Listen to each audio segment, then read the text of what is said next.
Good morning, afternoon, or good evening. Welcome to our last 3-ish weeks of the semester.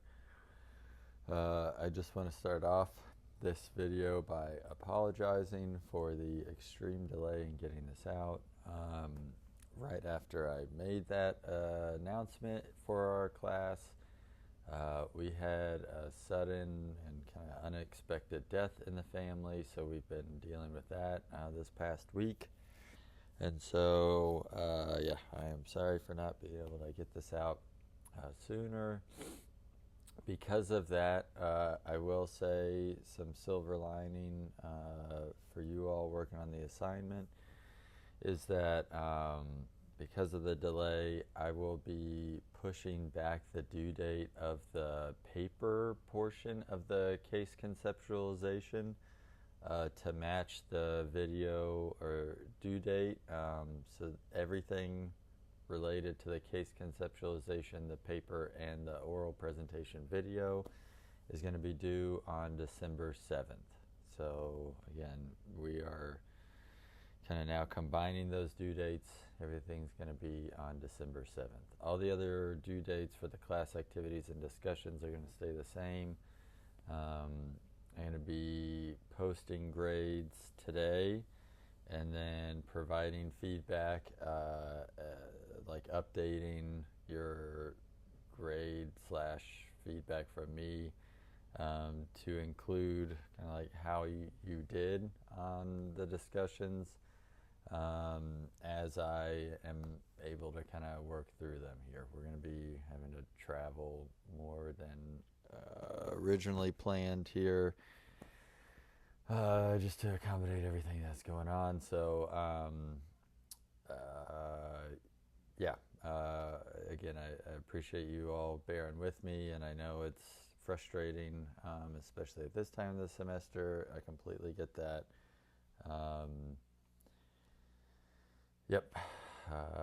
And so I'll be just doing my best to get this back to you here in the next few days. And so moving to just like an overview of the case conceptualization assignment. I know some of you have already started, some of you are already done. And again, I hope you aren't comparing yourself. It seems like we have pretty varied professional and academic experiences in our classes. So some of you will be very comfortable with graduate work. Some of you, this is like your second semester. So again, if you're seeing other classmates like, oh yeah, I've already knocked this out, like I hope you're not getting in your head and just remembering that about kind of where you're at in your performance. And I hope you remember that kind of we're all at different points in our academic and professional journeys here. So again, just because other people might be getting stuff turned in at a different pace than you, it doesn't mean anything about your ability. So I just hope you're not internalizing that. And so as far as kind of working through the assignment and expectations and information that you need to set you up for success. So first off, just to kind of frame how I'm approaching this assignment, as I've said in like some feedback to our discussion posts or like other assignments in the past, like no client is going to care how good of a paper you can write. They're going to care about how good of like work and how thorough of work you can provide to them and with them. So ultimately, that's more of kind of what I'm looking for, is just like how counselor knowledge and skill based your submission is. And so a lot of the information that I'm going to be providing is around just that. Like, how can we kind of deepen your understanding and application of your chosen theory with your client? And obviously, we're not going to be able to get everything because, one, we only got a limited amount of time, and we are kind of making this up as we go. So it's really just like a demonstration of how you are able to conceptualize and things to consider. Sorry, there's a huge spider.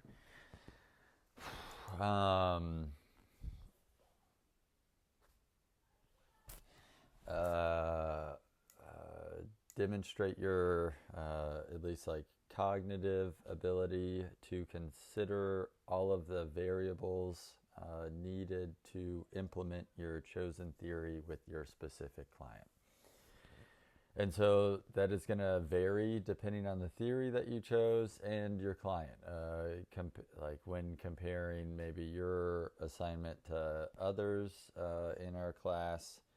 So again, I'm going to be on my soapbox about trying not to compare your performance with others in our class, because different theories are going to call for sometimes more in some sections and sometimes less in other sections, just depending on the framework that they exist within. So again, just try to focus on your own assignment and not comparing yourself to others here. So as far as walking through the assignment, if we go to the rubrics tab in our course content module in CourseDin, and go to the rubrics for intake and case conceptualization, you'll see the case approach conceptualization paper. It is a relatively kind of brief summary on purpose, because again, it's going to depend on what you're all working with. And so I'm going to go through the 9 different sections or like facets that you'll need to cover within your theory and client, and give some examples just so that you know kind of what to be looking for, and hopefully you have a little bit more information on how to apply your theory, not just like how to do the paper. So the case conceptualization should include the following elements. And again, you're going to be grounding each element in your chosen theory as applied to your specific client. And so those 9 facets are going to be description of the problem, summary of symptoms, assessment methods, long-term and short-term treatment goals, intervention methods and techniques, the counselor's role in the helping process, the client's role in the therapeutic process, relevant diversity or multicultural considerations and how you'll manage them, as well as like our client's strengths and how they're going to relate to treatment. Again, we want to incorporate that like wellness perspective into our case conceptualization, so that we are not just like focused on either like diagnosing or pathologizing our client, as we want to view them again from this like more holistic perspective. Even if our theory maybe creates a more narrowed focus on their presenting concerns, we still want to attend to each client as if they're a whole person. And so in order to do that, we're also going to be including that, again, like the wellness perspective as an element. You'll also want to identify like your characteristics as a counselor and how those are going to be utilized in the relevant sections. And I'll say more about what that means here in a second. And then we're also going to explore a little bit more explicitly than you would in a typical kind of like case conceptualization. We're going to explore more in detail like the counseling theory that you have chosen, because like whenever you're working in the field, a lot of these things are going to be like unsaid. But for the purpose of this assignment, we want to flesh it out just so that you're able to fully connect the dots between your plan and then how you're going to implement your plan. And so to start off with, if we go back to those 9 things, 9 facets. Sorry, my brain's just slow. This coffee's not kicking in yet.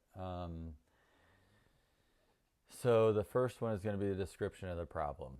And what typically we mean by that is, again, it's going to depend on your theory, like what kind of language you use. But typically it's useful to use your clients' like direct quotes of their perception of the problem. So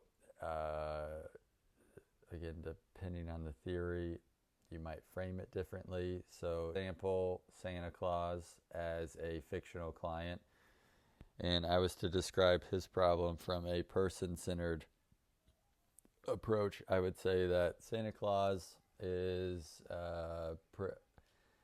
seeking services as he is identified feeling lonely, disconnected socially, that his elves are not including him in as many activities, and as he's getting older, he is realizing that he's like focused on work a whole lot, and is not able to kind of like actualize or develop these more meaningful relationships. And so in that rough and ready example, I'm using kind of the language of the theory, and then I'm also using quotes to identify my client's description of the problem. Because in section 2, where we say summary of symptoms, that's more our take on the problem.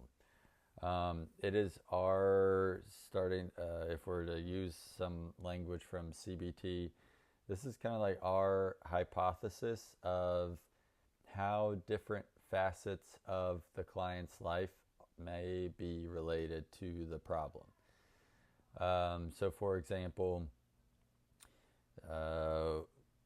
now if we're kind of like shifting to a CBT focused approach with Santa Claus, his summary of symptoms from that perspective might be that he is engaging in now like negative thinking patterns. He is so then therefore those negative thinking patterns of like, oh, people don't like me now, the elves don't want to hang out with me, so now I'm like self-isolating. And so as the clinician, I would start to say like some of his summary of symptoms are like those negative thinking patterns, self-isolation, any of those like biopsychosocial things that might be related or contributing factors. So like Santa isn't sleeping as well, and we know that like sleep quality impacts cognition, resourcing, or like the ability to effectively cognitively cope with things. So like if you're tired or sick, you're less likely to, maybe effectively able to use cognitive coping skills. So I would make sure to be attending to those. I would also be asking about like the quality of his relationships, and if those are like with Mrs. Claus, and if those are unchanged, then like I would still note that in a summary of symptoms. Like he still has like some good relationships, because again, we want to also include like that wellness and strength perspective here too in our summary of symptoms. They aren't just like all like bad symptoms. We want to be summarizing any facet of our client's life that could be related to their presenting problem. And again, we're framing that from our theoretical point of view. So again, like it's going to look different depending on the client. I know I've said that a lot, but I just want to keep hammering that point home. So assessment methods, I've gotten some feedback that not all of you have taken assessment, as again, this might be your second semester, first semester in graduate school. So for those of you who have had more academic experience, like, please feel free to use your knowledge of assessment methods in this section.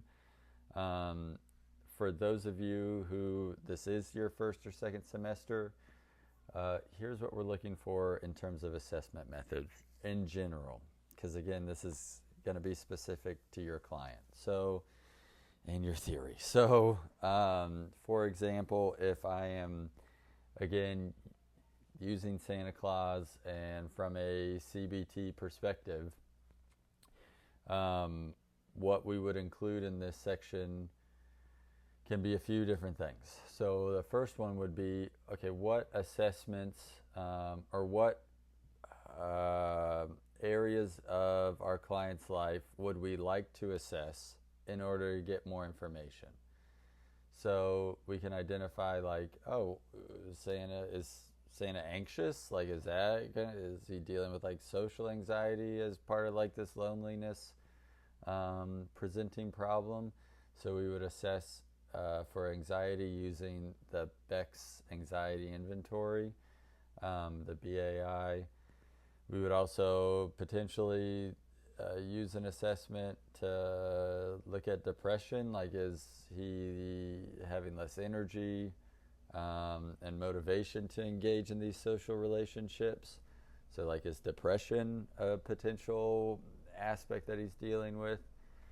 And so then I would identify that I would utilize the Beck Depression Inventory with Santa to like gain more information about his presenting concern, as well as like gain more information about the impact and severity of his symptoms.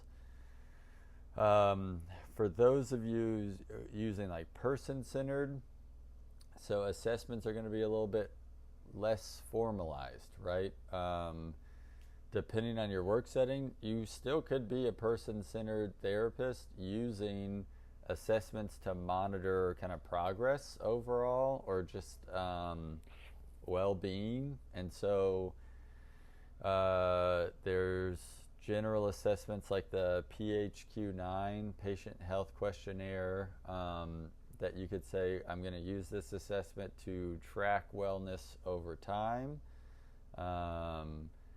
Or I'm going to use a relational assessment method, which is, it could be like something like feedback-informed treatment, which it has the client, after each session, kind of rate how each session went, how well they felt understood by their counselor, how well they felt like the session was working towards their goals.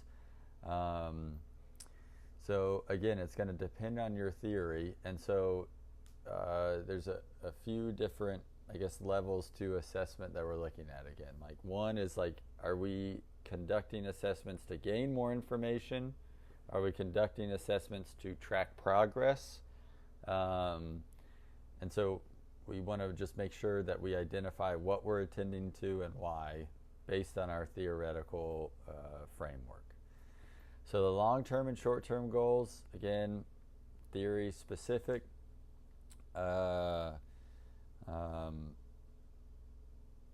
Because different theories are going to construct what long-term and short-term even means. So CBT, long-term could be 8 weeks, and short-term be a week. Person-centered, short-term could be a month, and long-term could be 2 years. So again, it's going to vary on the theory and the goal. So like, if I'm working with Santa from that person-centered theory and I'm trying to help him actualize some of these relationships, some short-term goals would be like, over the next few months, he's going to be trying to like plan more times to hang out with some people that he hasn't seen in a while. He's going to try to uh, feel a little bit more comfortable in his own skin and be a little less self-conscious during these like relational experiences with his friends and family. Long-term goals would be something like he's going to maintain these relationships, right? He's going to use like effective interpersonal skills, time management, even though that could be under CBT too, to like actualize these relationships that he finds meaningful. And so I will say for like more CBT, REBT, even DBT theoretical approaches, these short-term goals are probably going to be like observable behaviors like clients will use, coping skills. If we're using the Santa Claus example, Santa will use thought stopping to regulate negative thinking patterns around hanging out with people as one goal. And then the next goal would be Santa will still hang out with people after using thought stopping. So those would be like kind of those more short-term goals. Long-term goals would be like he consistently engages in these things for a month, for 2 months. He is able to successfully reframe any like internalized shame or internalized, we could even go this route with it too, internalized negative cognitions around age and like ableism, because I imagine Santa's got to get pretty old now and maybe he's having a harder time getting around. And so maybe he is internalized, like nobody wants to hang around him because he's like old and like now perceived as useless because the elves are doing all the work the whole rest of the year, and so nobody's kind of spending time with him. And maybe the elves are even considering putting him in a home. Who knows? Or maybe he's afraid of that. And so we would have him be again like reframing kind of those like cultural social beliefs over a longer period of time. So the intervention methods and techniques, that one's pretty straightforward. I feel like our text does a pretty good job of identifying the different interventions within each theoretical perspective. And so you're just going to want to make sure that you are tying your intervention to that presenting problem or your description of the problem. And you can use like some of the summary of symptoms to support the use of that intervention method and technique. For example, like rather than having you read between the lines, some of those like short-term treatment goals, I identified the use of some of those interventions.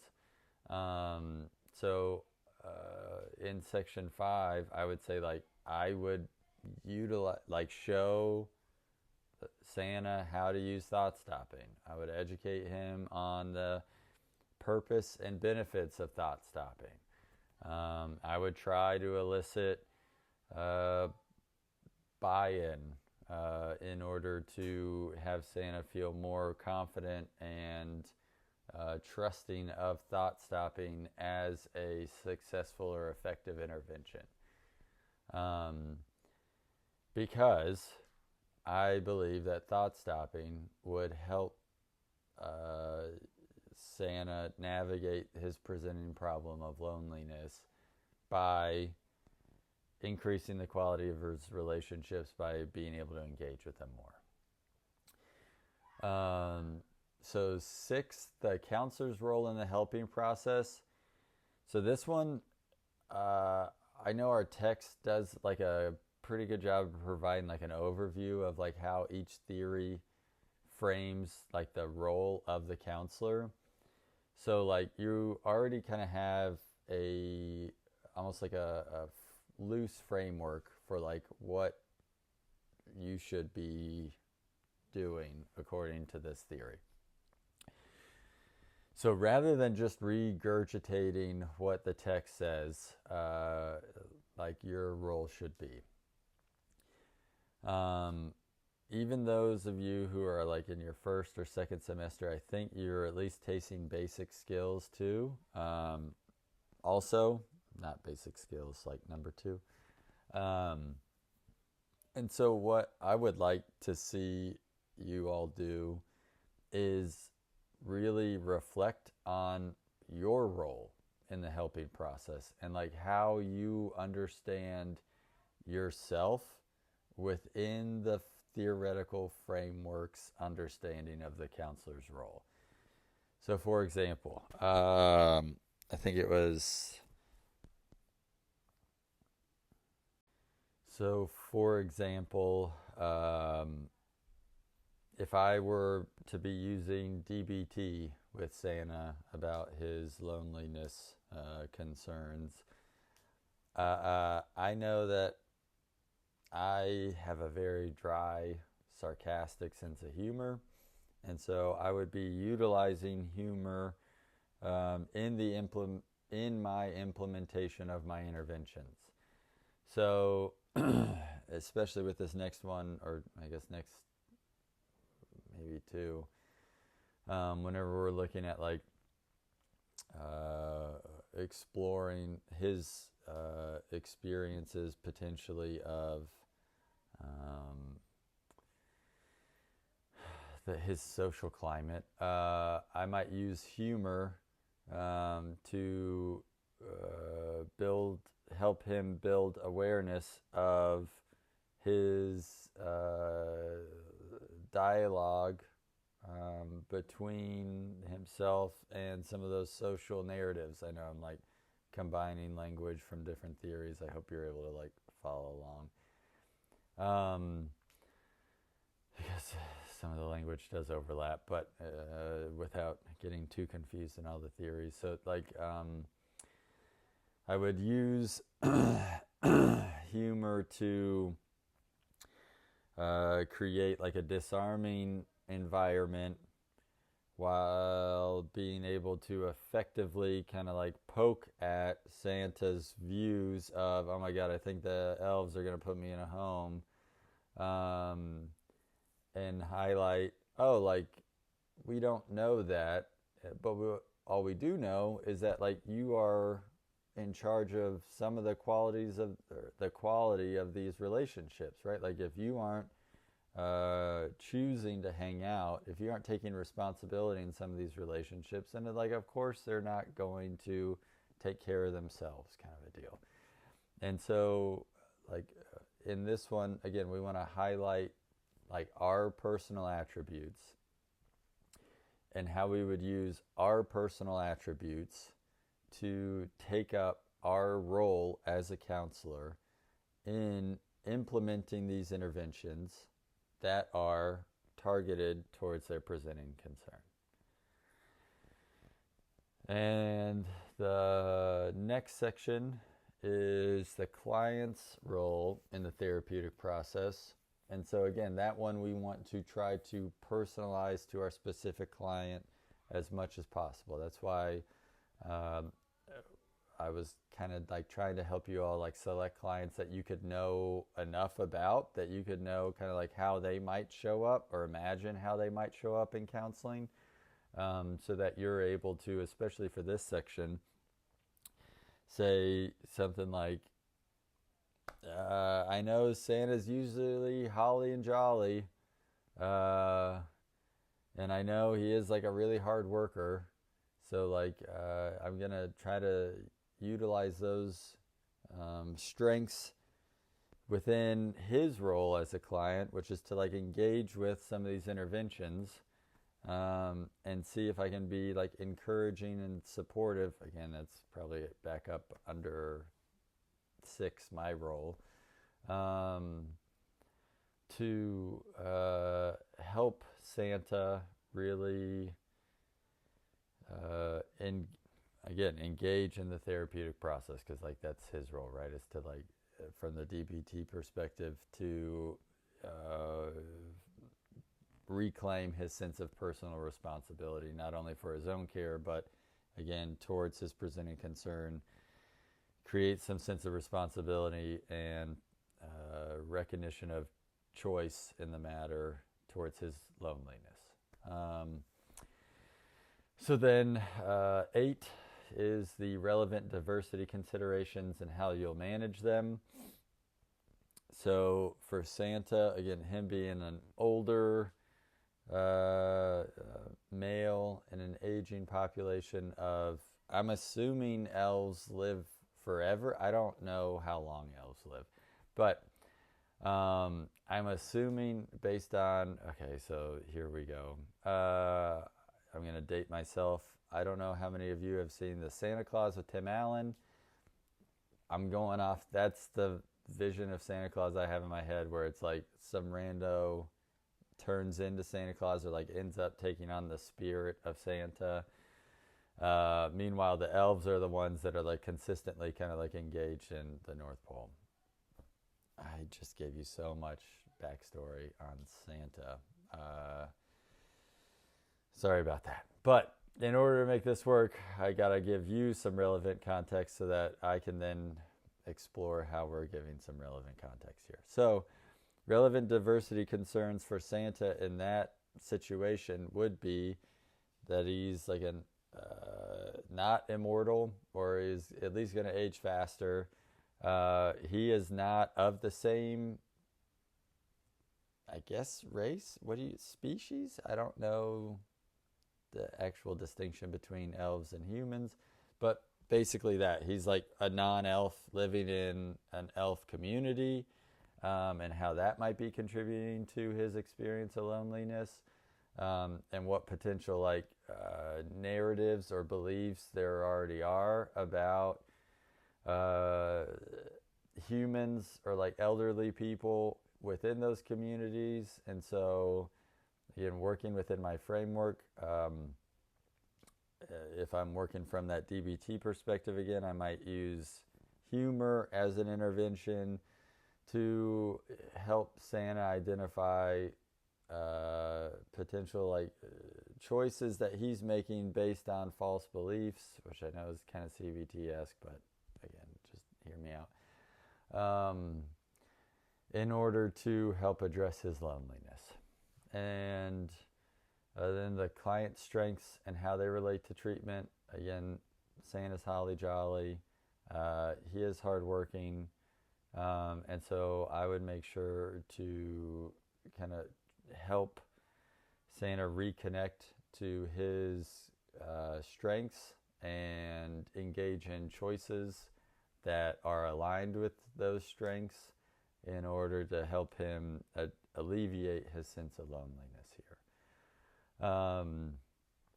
Again, we don't want to always, each section should not just be like, here's how messed up my client is and the ways that I'm going to fix them. That's not our role. It's more so like, here's everything I know about my client. Here's all the puzzle pieces on the table. How can we use these puzzle pieces to fit together to make a better picture than what we're seeing now? And some of those puzzle pieces are going to be problematic in the sense of, maybe Santa he started neglecting his relationships.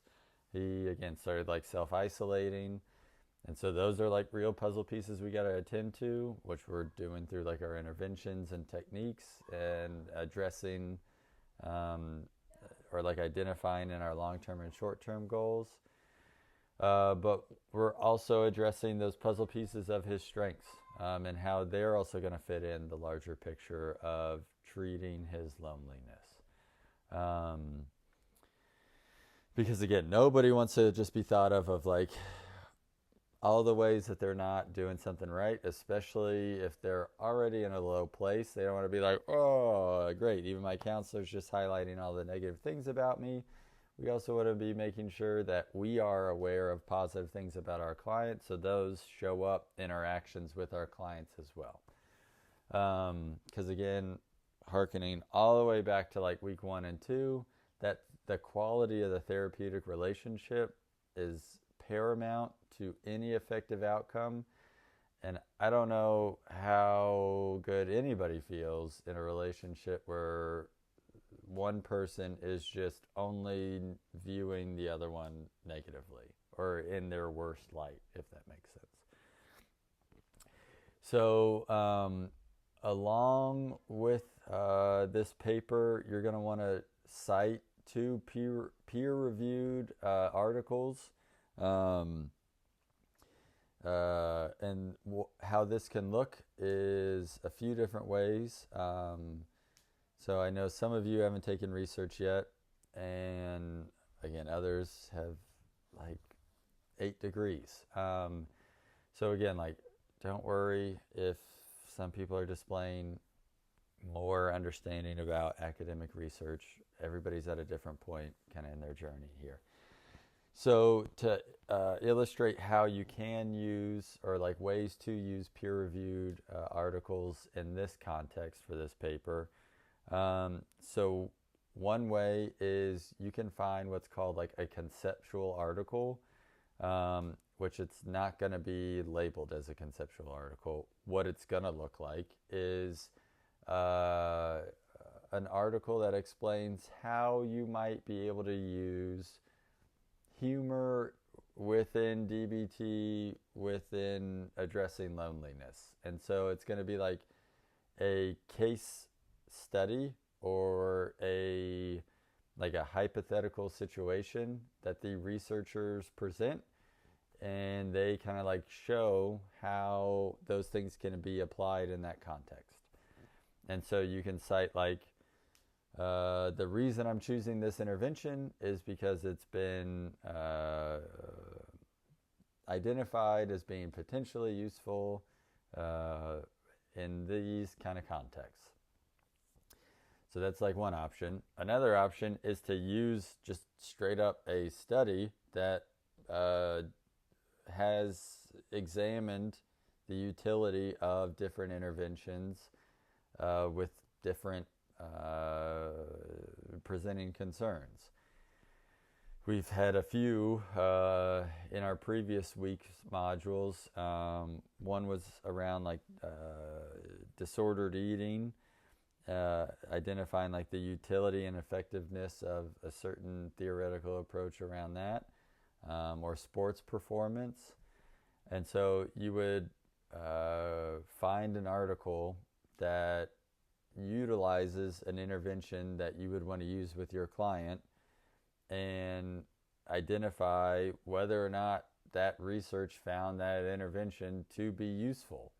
And if it is, then you can cite it. If it's like mixed, you can cite it as like, we're going to try it because like it's exploratory and it's at least not contraindicated to be hurtful.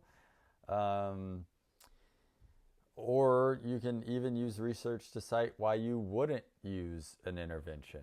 So like some studies, they do an experiment where they try an intervention. It doesn't work out with a specific kind of topic, or it's like less useful than a different thing. And so you could say, like, while CBT might call for this intervention with these clients, current research shows that that actually isn't as effective, so I'm going to use this intervention instead. And so those are at least like just a few ways that you can use those professional articles along with your textbook. Again, your textbook is essentially like a collection of professional articles around that. And so in the back of most of our textbooks too, here's a hot tip. I'm not sure what your digital copy looks like because I think you're accessing it through the library. And so depending on the format of the text that you're using, the end of each chapter or the back of the textbook is going to have professional articles that they cite within the textbook. And so a hot tip is to potentially look in your theoretical frameworks chapter in our text, see which articles they cite, and then you can look it up on West Georgia's library to find the actual article. Do a quick run through to make sure that it actually it does support the way that you were intending to use that article for your assignment, and then you can use that. Again, our texts are building or are built on the professional literature base, and so it's integrated pretty heavily within our textbook. So you can use that as a resource for looking for other articles here too. And then lastly, on the paper I say lastly, there's a few more things, sorry. In the paper section, it says 4 to 5 pages, double-spaced, Times New Roman, APA format. I'm going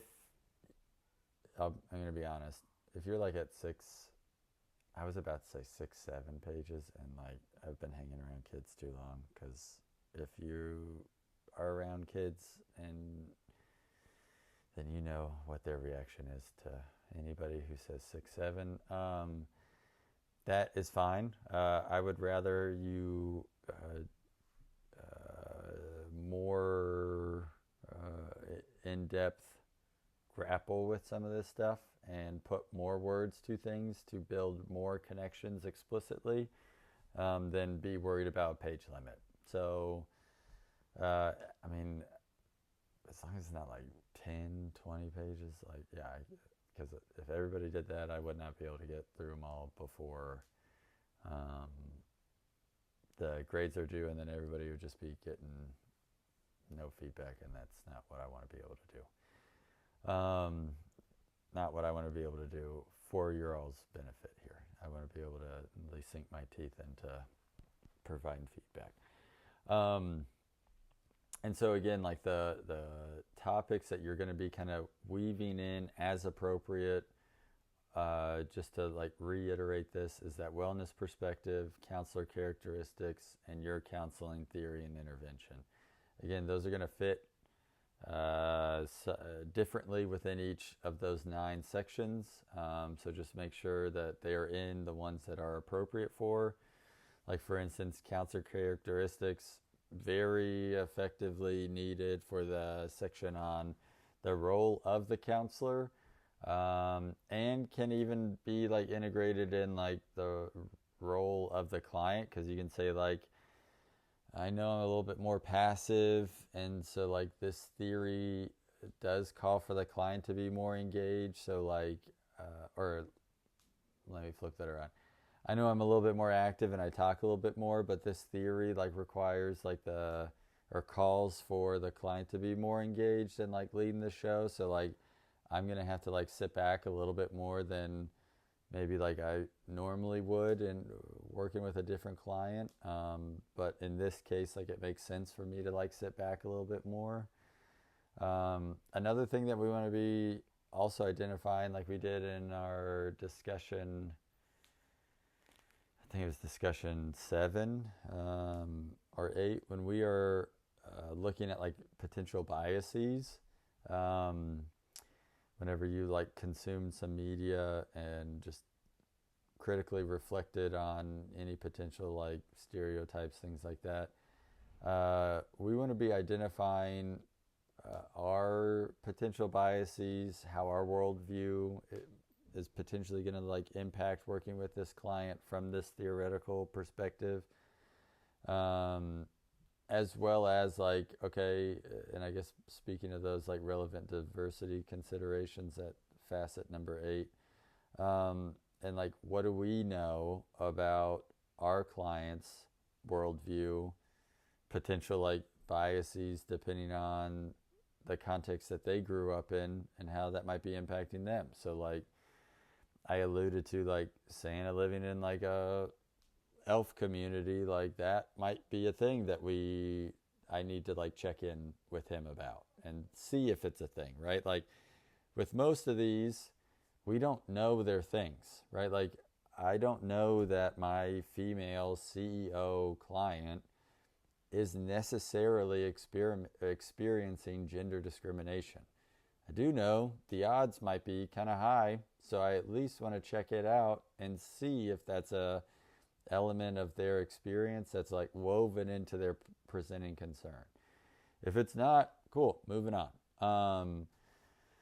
But if it is, we need to be the ones that are like aware of the need to like name it, so that our client can feel like comfortable discussing that with us, especially if we're working with like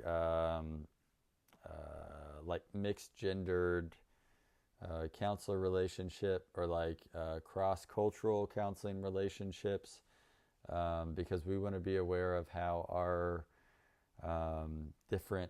how our identity statuses might be impacting the counseling relationship, as well as so in that way what that means is, if I'm working with Santa, I might be younger, he might not want to talk about being old. So like I need to be the one to name it, so then he feels comfortable talking about it, because he might be like, oh, again, internalizing the stigma of, oh, I'm old and this younger guy, like he doesn't know what that's like, and so like I'm not even going to bring it up. But that could be like an extremely relevant piece to his experience of loneliness. And so like I at least want to put it on the table to see if he wants to pick it up. And so again, you're going to explore this more in like how to do it more in multicultural counseling, hopefully. And so we at least want to like practice identifying, here are some things that I at least want to check in with my client about. And here are the things that I need to be aware of about my own identities, their worldviews, my worldviews, and how all of those are going to be impacting not only ourselves, my view of him, how he might be viewing me, as well as how that might be impacting our counseling relationship and any interventions that I'm also trying to use here. And so lastly now, the oral presentation is really just a short video, 2 to 5 minutes, of you kind of like introducing your theory with your client, because some of you guys are like doing some really cool stuff. And so just explaining kind of like what you conceptualize your client's presenting concern as, and like how you said you were going to work with them. And then like I'd like it if you just kind of like shared your reflections on what it was like for you, like what were maybe some sticky parts, what made you think harder, or what you had to think hard about to work through with this client. Because in sharing those reflections, we're all going to learn from each other about like different perspectives that we might also need to consider when working with somebody in a similar situation. So share like the challenges, and then share like what was kind of fun. Hopefully at least one part of this is fun for you. Again, like selfishly, I know I've had fun reading your intakes, because I'm like, this is hilariously appropriate, or like this is spot on. Like this, I wish this fictional character really had you as their counselor, as like you're nailing it. So just share like what was like fun or engaging or meaningful, or what you found meaningful out of this assignment. And so again, just to reiterate, all these assignments are now due on the 7th, to give you more time to incorporate the information from this video. I know I also said I was going to be posting kind of like a brief overview of the semester. So what I tried to do is work what I wanted to say in that original video when I wrote that on Monday into the information I provided about this assignment. And so a lot of like the topics and ways of thinking about theories and applying theories that I was going to just like talk about. You guys already got enough stuff going on. You don't need to just like listen to me talk about something that then you're also going to like hear me talk about again for this assignment. So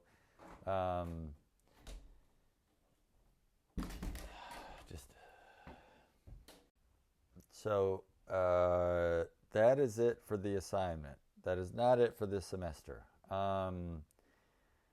So for those of you who have emailed with like questions or concerns about this assignment, and I haven't got back to you yet, I'm getting back to you today. And for those who have emailed and like we've had some back and forth, hopefully you'll see like I am extremely open to like getting into the weeds about any questions that you might have. If it was up to me, I would do this class one-on-one with all of you, so that way you would get like all of the information that you wanted and needed. But ironically, it's kind of been the opposite this semester, especially with the online asynchronous piece of things. So having said that, please take advantage of email as a form of communication and like accessing me. Ultimately, if we're being like brutally honest, you're paying for this class. So like I want to make sure you're getting what not only you need for your future clients, but getting what you need, your money's worth. But I can only do that in this format if like you're reaching out. I mean, I could provide like a bunch of information for you to engage with, and I might do that more in the following semesters depending on kind of the feedback I get for this semester. But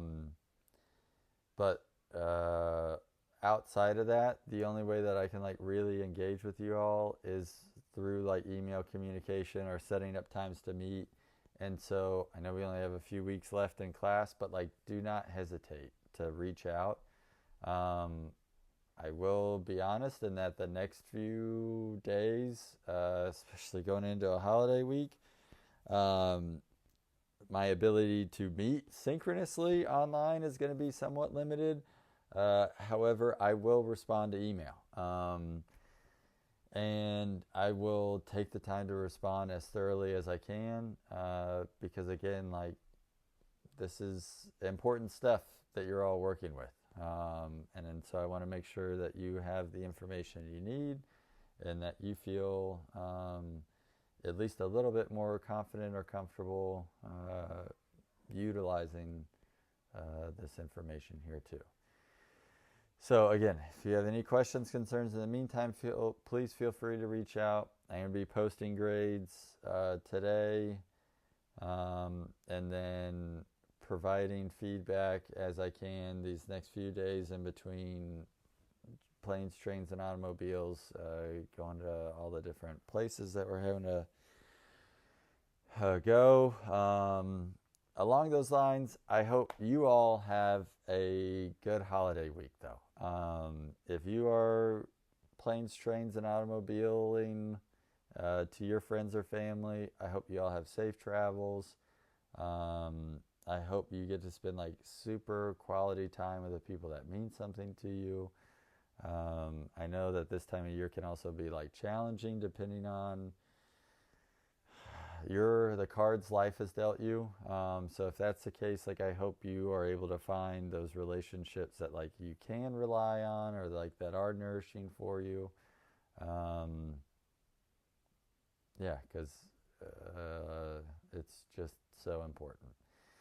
So I will post another follow-up video here the week we get back from Thanksgiving break, just to kind of, again, check in, reiterate end of semester stuff. But in the meantime, I hope you all take care of yourselves, and I'll talk to you here soon.